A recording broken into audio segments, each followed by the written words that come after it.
We've just been talking about some of the things we've been through and that we've learned over the years that have really kind of saved our relationship and kept us on track. Because we'll have been together for 25 years in April next year. I know. And I think every couple who's been together for a while will go through times where they essentially take each other for granted for a little bit, where they'll go into the blame game, or when patterns will come up. And certainly a couple of years back, probably just before lockdown and then going through into lockdown, we found that we were constantly at each other's throats, didn't we? Yeah, definitely, for some time. And it became a pattern, didn't it? A really obvious pattern. Actually, it wasn't obvious when we were in it. Never is it? It's when we were chatting about it when we calmed down afterwards. That's when we started to see the patterns and thought, what can we do about it? I think that's a really important point. At some point, you have to stop going into the blame, and you have to spot that this is a cycle that you're going through, that you keep going through the same thing over and over again. And you have to find a way to both sit down together cleanly to be able to discuss that without blame. We had to find a space where we were able to sit down and without going into blame, say, okay, let's just dissect that without pointing the finger. How did that start? What triggered it? And what do we do to stop it? And it was very often really silly things, wasn't it? Yeah, little things. And it would be like an avalanche. One thing, it would be like a tennis match, a verbal tennis match. I'd say something, then it'd trigger you, then you'd say something back, and it'd go to and fro, to and fro, to and fro, wouldn't it? Getting us nowhere at all, just getting deeper into the argument and actually losing sight of the original points. Yeah, we wouldn't even know. It'd be like going down a rabbit hole. And Yeah. to be fair, when you've been together for as long as Ash and I have, you kind of know how to trigger one another, and that was one of your specialties, wasn't it? Oh yeah, I should have won a medal for that one. Absolutely, still could. I could be top of that podium, no problem at all. Again, another pattern. And we react very differently as well. It's a bit like when we were first going through into menopause and perimenopause together. That was interesting. That's the word. Yes, we reacted nice very differently. So, and it was the same with tempers and arguments. Asha, this might surprise some of you. Asha gets angry and will do everything she can to trigger you a little bit more. Me, not you. She'll go for the jugular if she can. Yeah, and that completely. People that know us really well, in our close circle of friends, will realise that and know that from getting to know me and know I've got a short temper. But a lot of people that don't know us so well will think it's going to be the other way around, and it isn't. Whereas I own it and I work through it and I'm working on it. Yeah, whereas the difference is I don't react in that way. My reaction would be to go into, why is this happening? We love each other. Why are we doing this? And I'd go into hurt mode and cry a lot more. Yeah. And then eventually I'd hold that and hold that and hold that and hold that.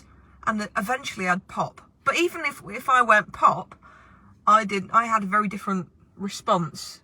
To Ash's default is jugular, my default is why. But the difference is there, being aware that mine was a reaction, not a response. So in other words, you'd have more likely would have a more considered response, and I'd just go, "Rah!" Wouldn't I? And that was a lot of the issues for us early on in this, when we dissected this more. Yeah. And it would have to be, okay, why is it? When it's being honest enough for me to be able to say, but Ash, okay, why is it? Why are you trying to get a response? What is it that you're looking for from me? And Ash then being honest enough to be able to tell me. And sometimes, and this is another way that we're quite different, and I think this is where I can get quite romantic and rosy glasses. For me, if there is a genuine love in your relationship, if you love each other, particularly if you're still in love with each other, and I can say that we still are after all this time, that's worth fighting for, and that's worth persevering. If that love is strong enough, then you will be able to find a way through if you are both willing and honest enough to talk about it in that depth. So it was about that as well. It was about, but what is the reaction that you're looking for from me, Ash? What is it that you need? And very often it would be something really tiny. 'Cause where I was going then, I lost my thread a little bit, is that another one of Ash's traits that I don't have, and believe me, I have lots of traits of my own. This isn't about me being angelic. I'm not. Is that going to be in part 2, maybe? Absolutely. Asha will hold things. Whereas for me, if something happens in the heat of the moment, I might say, hold on a minute, that really pissed me off. Or when you said that, that really punched me in the feels. This is what it triggered in me. And I'd still own it. Whereas Ash, more then, she's not as bad now, but you would hold something for... Oh, weeks. Days, weeks. Weeks, months. So by the time it came round, I used to say I feel like I've been slapped around the face with a wet kipper because I wouldn't know what it was about. What? That's from, Hold on, that was 3 years ago or something. Huh? Yeah. So, what? Yeah. And that's when I dissolve. We're going, why are we doing this now? But the point is, recognise that there is a pattern. And if you can be honest with one another enough and open enough with one another, you should, there's one of those words, in an ideal world, be able to say, okay, let's look at the facts. Let's look at what happened. What was the trigger? When we both reacted, because you do, in the heat of the moment, you tend not to respond. You can learn to respond, but you tend to react. How did we keep re-triggering one another and what's needed? So in the end, because we spotted that we kept going into the same patterns, it might not always be the same topics. No, but it would progress in the same way. It would be the same, you can spot the same little roadmap. Yeah. And in the end, I forget who said it, but one of us said, wouldn't it be wonderful if we could spot that pattern before we actually went down that rabbit hole? Because if we could spot that we were going into that trap, and it's a trap. If we could spot that we were going into that emotional trap before it got to level severe, then we'd be able to calm ourselves down and recognise before we got caught in that web. So we decided to just come up with a weird code word, didn't we? You did. It's a bit like when people talk about having a safe word. We have code words, not safe words, but code words. What's our safe word? What's our code word? What's something that we can use as a pattern break? And those of you who've done any mindset work or who know anything about NLP, you all know that when you're getting caught in an emotional state, one of the things people will talk about is breaking a state. And what that means really is thinking about something completely different. So it takes your brain literally into a different position. So it takes your brain out of that neural pathway and into another one. So we said, well, what can we use? What can we use as a word that we wouldn't normally use? Because you don't want to use a word that you would usually use in conversation. I don't know. Don't use washing up liquid, because the next time you're doing your shopping list and your other half says, remember to put washing up liquid. What have I done? Oh my God. You've got to find something. A random word, really. That wouldn't normally be dropped into conversation. And we came up with ladybird. And that became our thing. And for a while after that, when we started to go into that same spiral, and it's usually triggered by somebody feeling stressed or anxious or overtired, not seen, hormonal, not seen, feeling invisible. It can be easy to be in the same room with someone after this amount of time and start to feel unseen, particularly with mobile phones. Unseen, unheard. We will both do that, sit in the same room. We've been known to sit in the same room and text each other. Yeah. So, a note to everyone who has ever said to us, you two are relationship goals. We get that a lot. And it's lovely, but it comes through work. Yeah, we have to work at it. I think this is what's really, really important, that in our society now we have this throwaway attitude, and people will say things like, when the bad times outweigh the good times, it's time to get out. And yeah, in high school dating, I used to apply that too. But if you've committed to be with someone long term and you know that love is there and you know that soul connection is there, you are going to have times where the bad times feel like they outweigh the good times. Things like lockdown have brought that up for people. Things like everybody talking about recession and all the fear and stress and anxiety around money disappearing. Side note for another video, money doesn't disappear. What happens in times like this is all too often people panic and they sit on it. And when you sit on it, that makes things fall over because it stops going down the chain. But that's another video for another day. All of these things can create stressors. And when we are stressed, we very often stop being sensible. And it becomes very, very insular, and it's easy for us to all react from a victim mindset, a victim mentality, from a place of why me, and they've done that. And it's like when we blame the trigger. Yeah. You've triggered me, rather than, oh, that triggered me. Okay. Made me feel awful. You've made me feel. Nobody can make you feel anything. It comes from you. So rather than blaming the trigger, it's about recognising, oh, that triggered, that's interesting. So what's going on inside me that I need to do some work on. It's being that kind of observer, isn't it? Standing, taking a step back and observing those emotions. Okay, why is that done that? Why have I had that reaction to that? What do I need to do to get me through it? And actually not start throwing out excuse my French, the shit to the person that you love most in the world. That's the thing. I think, and once you start to look at it in that way, it becomes, it's possible to move through it.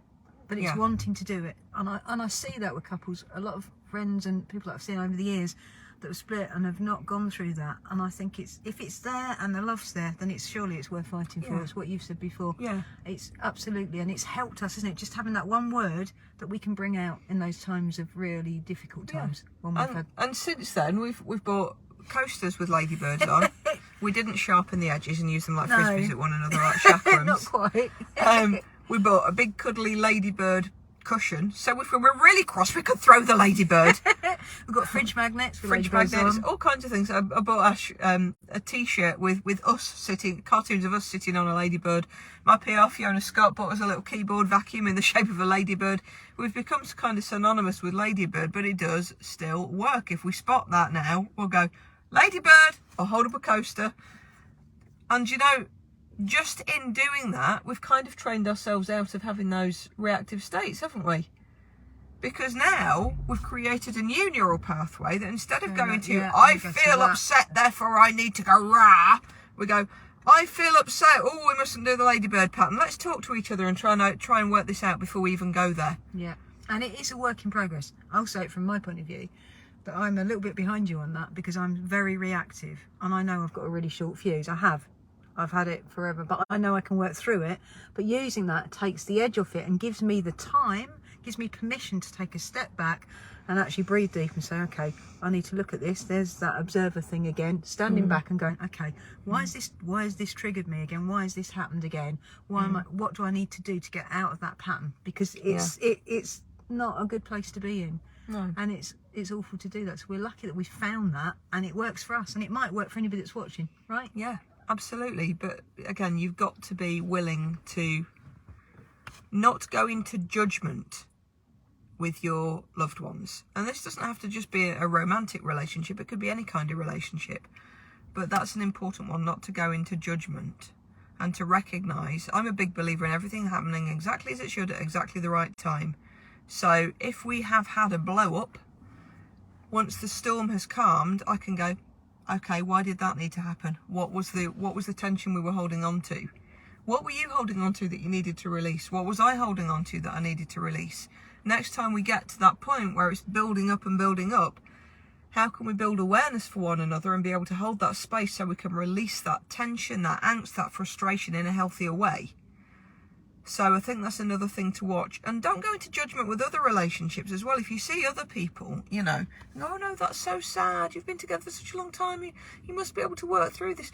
None of us know what's going on inside another relationship. So let's watch that we're not projecting our hopes and dreams onto somebody else's relationship as well. Because nobody knows what's going on in a relationship other than the people there. I mean, we've had times in our past when we've been going through these really rocky times where people outside have still been thinking what a wonderful pairing we have. And yet we've gone home, and I'm sure both of us at times have thought, are we going to even get through this? How much can I keep doing this? And I'm so glad we did. But just be aware of that it's easy to look at other people and project a rosy glow. None of us know what's going on, what happens to be going on in their lives. But I hope this has helped. For anyone watching, that's the big one for us, is spot the patterns and then be grown up and calm enough to park your judgment, park your blaming, park your aggro. There's no point getting aggy with one another if you want to save that relationship. Number one, do I want to save this relationship? Do I love this person with purity? Do I want to save this relationship? Does the other person want to do the same? Are they willing to have these discussions? And in that case, let's sit down calmly when the dust has settled, maybe even a few... Thank you. Somebody agrees. Wise words. When the dust has settled, maybe even a little while after, and go, okay, let's look at this now. What's the pattern? What's the trigger? What do we need to do to break that pattern and stop it happening again? Asha, any final words of No, wisdom? I think that's great. I think it's really important. I hope if it helps just one person, it's been worth doing this, and I hope that you take from that whatever you want to take from it. But you know, keep it on with this, and it can really help. It can really transform things. It's certainly helped with us, hasn't it, over the years? And that's why we're getting to 25 next year. I don't know. Party! I know, we obviously met when we were 5. We did, obviously. So if this has helped, feel free to share it. If it's helped, leave us a comment or drop me a line if there's something you want to talk about one-on-one and you're not feeling brave enough to answer here. I always will respond to questions to my page. Sometimes my team look at them first if I'm uber busy, but I'll always come back even if I can't come back straight away, unless you're just spamming me, of course, in which case, no. But if we can help with anything, then do drop me a line or Ash. And if you've enjoyed this, then please do give the page a follow. Keep following. If there's stuff you want to talk about in future, we've already said that we should maybe do more of these kind of couple videos, because I think there's probably a fair few tips and tricks that we've learned over the years that we can. And actually, if you've got any ideas, you want us to talk about anything in any way, let us know. You know, do get in contact, because we'd love to have a chat with you. So totally. Cool. Yeah. So we'll leave it there. This has been way longer than I wanted it to. It was. I thought it was supposed to be 5 minutes, Taz. I did. I said keep it under 3 minutes. See, I always behave. Ladybird. Ladybird. I hope this has helped. We'll see you again soon. Take care. Bye bye.